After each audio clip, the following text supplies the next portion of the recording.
بسم اللہ الرحمن الرحیم۔ السلام علیکم۔ آپ دیکھ رہے ہیں D D P Analytica. Pakistan کی بدقسمتی کے اداروں کے درمیان ایک جنگ کی سی کیفیت اور ہر آئے دن یہ ایک دوسرے کے سامنے کھڑا ہونا، یعنی ایک کنفرنٹیشن، یہ بڑھتی جا رہی ہے۔ اس میں حکومت کی نالائقی، دو تین وجوہات۔ پہلی بات تو یہ کہ حکومت ہر حالت میں الیکشن سے فرار چاہتی ہے۔ دوسرا، الیکشن سے فرار حاصل کرنے کے لیے اگر کوئی قانونی رستہ نہیں تو وہ بہت سارے اور غیر قانونی راستے اختیار کرنا چاہتی ہے۔ فنڈز کی فراہمی نہیں کی، اب وہ اس کو کور اپ کرنے کے لیے اور کئی آپ کو جھوٹ بولنے پڑتے ہیں اور دھندے کرنے پڑتے ہیں۔ اسی طرح سپریم کورٹ اگر آئین کے ساتھ کھڑا ہو گیا اور سپریم کورٹ اس چیز پہ مصر ہے کہ وہ آئین کو ہر حالت میں امپلیمنٹ کریں گے، تو اب سپریم کورٹ کے اختیارات کم کرنا، سپریم کورٹ کے ساتھ ایک کنفرنٹیشن، جنگ، یہ کیفیت پیدا کرتی گئی ہے۔ اور اس کے ساتھ ساتھ کوشش کی جا رہی ہے کہ افواج پاکستان کو بھی اس میں ملوث کیا جائے، جبکہ افواج پاکستان بار بار انہوں نے کہا کہ ہم آپ کے اس مسئلے سے باہر رہنا چاہتے ہیں، ہم سیاست میں نہیں پڑنا چاہتے، لیکن ان کو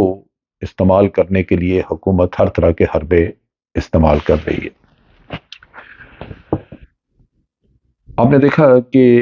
ایک قانون بنانے کی کوشش کی جا رہی ہے جس کے تحت چیف جسٹس کے اختیارات کم کیے جائیں گے، وہ سو موٹو نہیں لے سکیں گے، وہ اپنے بینچ اپنے اختیارات کے مطابق نہیں بنا سکیں گے، وہ اختیارات کم کرنے ہیں۔ اس میں باوجود اس کے کہ اگلا جو چیف جسٹس جس نے بننا ہے یا جو بھی بنے کل کو، اس کے بھی اختیارات اسی طرح یہ کم ہوئے ہوں گے جو آج کر دیے جائیں گے، لیکن آج اپنے سیاسی مقاصد کے نقطہ نگاہ سے کوئی آنے والا جج جو ہے وہ اعتراض نہیں کر رہا، حالانکہ سب کو یہ نظر آتا ہے کہ یہ عدلیہ کی آزادی کے اوپر ایک بہت بڑا حملہ ہے۔ عدلیہ کو باندھنے کی کوشش کی جا رہی ہے تاکہ وہ آج کی حکومت جو ہے اس کو اس کی مرضی کے فیصلے دے سکے۔ چنانچہ جو سپریم کورٹ نے ایک آرڈر دیا جس میں کہ انہوں نے اس بل کا، جو کہ پہلے پریزیڈنٹ کو بھیج دیا گیا تھا، پھر انہوں نے آبزرویشن لگا کے واپس بھیجا، اب جوائنٹ سیشن جو ہوا ہے پارلیمنٹ کا، اس میں اس کو بل کو پاس کرایا گیا ہے، وہ پریزیڈنٹ کے پاس دوبارہ جائے گا، لیکن سپریم کورٹ نے اس پہ روک لگا دی۔ انہوں نے کہا کہ یہ بل پریزیڈنٹ کے پاس جاتا ہے نہیں جاتا، پریزیڈنٹ اس پہ کیا کمنٹ دیتے ہیں، یہ بل فی الحال اس کو پریکٹس میں نہیں لایا جائے گا، اس پہ عمل درآمد نہیں ہوگا، اس کو روک دیا انہوں نے۔ اور روکا، انہوں نے کہا کہ ہم جائزہ لے رہے ہیں کہ یہ بل کیا آئین کی روح کے مطابق ہے، اگر آئین سے منحرف ہے، انحراف کرتا ہے یہ بل، تو وہ اس کو ختم کر دیں گے،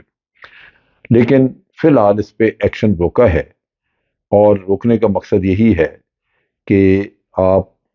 جلد بازی میں یہ بل پاس نہ کریں، کیونکہ نظر آتا ہے کہ آپ اپنے مقاصد پہ کے تحت یہ چیز کر رہے ہیں۔ لہذا اس بل کو یہ ایکشن میں آنے سے پہلے روک دیا گیا تاکہ فیصلہ ہو جائے، اس پہ ہیئرنگ شروع ہے، سو کچھ فیصلہ ہو جائے، اس کا جو جائزہ لینا چاہتا ہے سپریم کورٹ میں لے لیا جائے اور پھر آگے بڑھا جائے۔ انہوں نے یہ بھی کہا سپریم کورٹ نے کہ یہ پریزیڈنٹ اس پہ اپنی مرضی دے دیں یا نہ دیں، اور ہوتا ہمیشہ یہی ہے کہ جو بل پاس ہو بھی جاتے ہیں وہ بھی چیلنج ہو جاتے ہیں۔ اب آپ نے قانون بنا دیا پارلیمنٹ میں اور وہ چیلنج ہو جاتا ہے، اور جب چیلنج ہوتا ہے تو پھر سپریم کورٹ میں چیلنج ہوگا تو سپریم کورٹ جائزہ لے گا کہ جن وجوہات پہ چیلنج کیا گیا کیا واقعی وہ درست ہیں۔ اور ان میں سب سے امپورٹنٹ وجہ یہی ہوتی ہے کہ آئین میں جو گارنٹیز دی گئی ہیں، آئین میں جو روح ہے آئین کی جس کے تحت آپ سارا ملک چلا رہے ہیں، کیا یہ اس کو نگیٹ تو نہیں کرتا، اس کے خلاف تو نہیں؟ تو آئین کی تشریح چونکہ سپریم کورٹ نے ہی کرنی ہوتی ہے، تو وہ بل کو بالآخر وہ بتاتے ہیں کہ جی یہ بل آئین کی روح کے منافی ہے، لہذا اس کو پاس ہونا چاہیے یا نہیں ہونا چاہیے۔ اب یہاں پہ انہوں نے جو حکومت ہے، انہوں نے فوری طور پہ ایک ریزولوشن پاس کرائی اپنی اسمبلی میں، جس میں انہوں نے کہا کہ جی ہم یہ بل ریجیکٹ کرتے ہیں، یہ جو 8 ججز کا بینچ ہے ہم اس کو ریجیکٹ کرتے ہیں، اور جو فیصلہ دیا ہے انہوں نے ہم اس کو بھی ریجیکٹ کرتے ہیں، یہ جلد بازی میں انہوں نے کام کیا ہے، ابھی تو بل جو ہے وہ ہم نے پاس ہی نہیں کیا یا بھیجا ہی نہیں۔ آپ کی نیت تو پتہ ہے، بل پہلے گیا بھی تھا پریزیڈنٹ کے پاس، وہاں سے واپس آیا، سو اس میں تو کوئی رکاوٹ یا کوئی اور چیز نظر نہیں آتی کہ یہ بل کو آپ کو روک کے بیٹھے ہوئے ہیں، آپ نے بل کو پاس کرانے کی اپنی نیت مکمل طور پہ ڈسکلوز کر دی ہوئی ہے۔ سو اس کو عدالت دیکھتی ہے کہ یہ عدالت کے اپنے اختیارات کے اندر بہت ہی گمبھیر قسم کی مداخلت ہے، جو آج اگر نہ روکی گئی تو کل کو عدالتیں بیکار ہو کے رہ جائیں گی۔ سو اس کو آئین کی روشنی میں دیکھنا ہے، لیکن یہاں پہ پارلیمنٹ نے، یا آپ کہہ لیجئے کہ حکومت نے، جو اس وقت حکومت کے سرکردہ لوگ ہیں ان میں خصوصی طور پہ جو لا منسٹر ہیں، انہوں نے بڑے،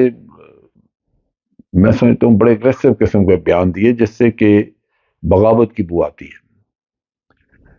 انہوں نے نہ صرف یہ بل کو ریجیکٹ کیا بلکہ ایک جوائنٹ سٹیٹمنٹ جو دی اس میں انہوں نے کہا کہ یہ جو بل ہے اس کی ریجیکشن جو عدالت کر رہی ہے اس سے واضح طور پہ کانفلکٹ آف انٹرسٹ نظر آ رہا ہے، یعنی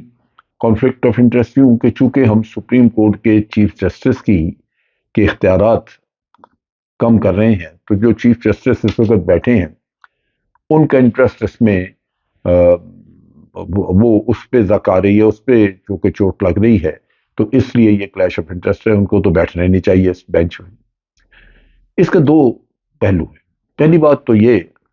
کہ چیف جسٹس تو سپٹمبر میں ریٹائر ہو جائیں گے، لیکن عدالت کی آزادی تو اس کے بعد بھی چاہیے ہوگی۔ چیف جسٹس اپنے لیے نہیں، چیف جسٹس آئندہ آنے والے تمام چیف جسٹس اور جو عدالت ہے ایز سچ سپریم کورٹ، وہ اس کی آزادی کے لیے کام کر رہے ہیں، لہذا یہ کہنا کہ ان کا کوئی ذاتی مفاد ہے، ذاتی مفاد تو وہ آج بیٹھے سپٹمبر میں چلے جائیں گے تو ذاتی مفاد تو ختم ہو گیا، یہ مفاد کسی اور کے لیے ہوگا، لہذا یہاں کانفلکٹ آف انٹرسٹ نظر نہیں آتا۔ لیکن کتنے شرم کی بات ہے کہ جب یہ بات چیف جسٹس سے کہی جا رہی ہے تو اس وقت پارلیمنٹ میں بیٹھے ہوئے یہ لوگ خود اپنے بل کے بارے میں نہیں سوچتے کہ یہ کلیش آف انٹرسٹ ہے، یہ کانفلکٹ آف انٹرسٹ ان کا اپنا موجود ہے اس بل بنانے میں، کیونکہ اس بل کو صرف اور صرف یہ اپنی ذات کے لیے استعمال کرنا چاہ رہے ہیں، اور اپنی ذات کے لیے یہ کہ الیکشن سے بچنا ہے، اپنی مرضی کا فیصلہ لینا ہے۔ ہر حکومت تو الیکشن سے نہیں بچنا چاہے گی، یہ تو صرف یہ حکومت ہے چونکہ ایک ناجائز اور ان پاپولر گورنمنٹ بیٹھی ہوئی ہے اور یہ الیکشن سے فرار کر رہی ہے، تو یہ بل جو کچھ بنا رہی ہے وہ سارے بل کانفلکٹ آف انٹرسٹ کے بل ہیں، جیسے اپنے کرپشن کے کیسز انہوں نے ختم کرائے، اسی طرح یہ بل بھی پاس کر کے تو یہ کانفلکٹ آف انٹرسٹ پارلیمنٹ کا اپنا بھی ہے۔ پارلیمنٹ یہ انہوں نے وزیر جو قانون ہے انہوں نے کہا کہ یہ تاریخ میں پہلی دفعہ یہ ہو رہا ہے کہ ایک بل کے اوپر ایکشن روک دیا گیا ہے، اور یہ جو ون سائیڈڈ بینچ اور کنٹروورشل بینچ ہے یہ اس کا فیصلہ ہے۔ اب یہ ون سائیڈڈ جو وہیں آ کے سوئی رکتی ہے ان کی کہ جی فل کورٹ اور یہ وہ، یہاں آج چیف جسٹس نے اپنی میجورٹی ثابت کر دی ہے۔ جو بینچ 8 لوگوں کا، 8 ججز، محترم ججز کا، آنریبل ججز کا 8 ججز کا بینچ ہے، اس کے بعد تو صرف 7 ججز ہیں، اگر وہ 7 کے ساتھ بھی اس کی مخالفت کریں تو یہاں یہ 8 ججز والا فیصلہ جو ہے وہ حاوی ہو جائے گا، وہ لاگو ہو جائے گا۔ لہذا اس میں اب کوئی کنفیوژن رہا نہیں کہ جو میجورٹی ہے ججز کی وہ چیف جسٹس کے ساتھ ہے، وہ سمجھتے ہیں کہ یہ بل جو بنایا جا رہا ہے، جو بل پاس کیا جا رہا ہے، یہ عدلیہ کی آزادی کے اوپر بہت بڑا حملہ ہے، لہذا اس کو نہیں ہونا چاہیے۔ پھر انہوں نے یہ بھی کہا کہ یہ جو ججمنٹ ہے یہ پرزمپشن، یعنی ایسے ہی اندازوں کے بنیاد پہ یہ ججمنٹ دی جا رہی ہے، ایسے ہونا نہیں چاہیے، لہذا اس کو پارلیمنٹ کہتی ہے کہ جی یہ جو بل ہے اس میں کانفلکٹ آف انٹرسٹ بھی ہے اور آئین کے خلاف بھی ہے، جبکہ یہ فیصلہ پارلیمنٹ نے نہیں کرنا، یہ فیصلہ سپریم کورٹ نے کرنا ہے کہ آئین کے لیے۔ اب یہاں پہ ایک طرف تو پیسے فنڈز دینے تھے وہ نہیں دیے، لیکن آج میڈیا میں لوگ پوائنٹ آؤٹ کر رہے ہیں کہ انہوں نے 86 رکنی اپنی بنائی ہوئی کیبنٹ جس میں 86 لوگ ہیں، اور اس کیبنٹ میں یہ تقریباً پچھلے چند مہینوں میں 14 ارب روپیہ خرچ کر چکے ہیں اس کیبنٹ کو، 86 لوگوں کے نالائق لوگ بٹھائے ہوئے ہیں، اور 14 ارب روپیہ اس میں خرچ ہو چکا ہے ان 86 وزراء پہ۔ آپ اندازہ کریں کہ عیاشیاں لگی ہوئی ہیں، ادھر پیسہ خرچ ہو رہا ہے، لیکن 21 ارب روپیہ جہاں عوام کے حقوق کی بات ہے وہ دینے کے لیے یہ تیار نہیں ہے، کیونکہ یہ اپنے جو اقتدار ہے اس سے ہٹنا نہیں چاہتے۔ سو عوام کے مفادات کہیں نہیں۔ دو چیزیں جو اور ہوئی، جیسے میں نے کہا تھا کہ یہ افواج پاکستان کو انوالو کرنے کی کوشش کریں، انہوں نے پارلیمنٹ میں ایک ان کیمرہ بریفنگ کا انتظام کیا ہے، جس میں کہ آج ہوگا وہ ان کیمرہ سیشن، اس میں ملٹری لیڈرشپ بھی موجود ہوگی۔ اب سیاستدانوں کے سامنے جب آپ ملٹری لیڈرشپ کو لے کے جا رہے ہیں، اور یہ جتنا بھی ٹیررزم اور اس کے خلاف ایکشن اور بھرپور آپریشن، یہ بنیادی طور پہ سیاسی ضرورت پوری کرنے کے لیے ہے۔ نتیجہ یہ کہ یہ ملٹری لیڈرشپ کو انوالو کریں گے ادھر اس میں اپنے مقاصد کے لیے، کہ جی آپ کہیں کہ آپریشن فوری طور پہ لانچ کرنا ہے، حالانکہ فوری طور پہ ابھی ہوا تو کچھ نہیں اس کا، اور نہ ہی ٹیررزم اتنا زیادہ ہے، بلکہ آپریشن تو ایک طرح کا جاری ہے۔ دوسری جو چیز ہے جو بڑی تکلیف دہ خبریں آ رہی ہیں وہ ہے کہ سپریم کورٹ کے ججز کے درمیان بڑھتے ہوئے فاصلے، اور جو خبریں وہ افواہیں ہیں یا وہ سوشل میڈیا پہ باتیں چل رہی ہیں، اس میں تو یہاں تک بھی ہے کہ جناب بڑی جھگڑا اور آپس میں بڑی تند و تیز گفتگو، ایک دوسرے کے اوپر شاؤٹنگ، یہ باتیں بھی آ رہی ہیں۔ یہ سب چیزوں سے زیادہ تکلیف دہ بات ہے کہ یہ سپریم کورٹ اگر اس میں یہاں تک پہنچ گئے، حالات اس طرح کا ہو رہے ہیں،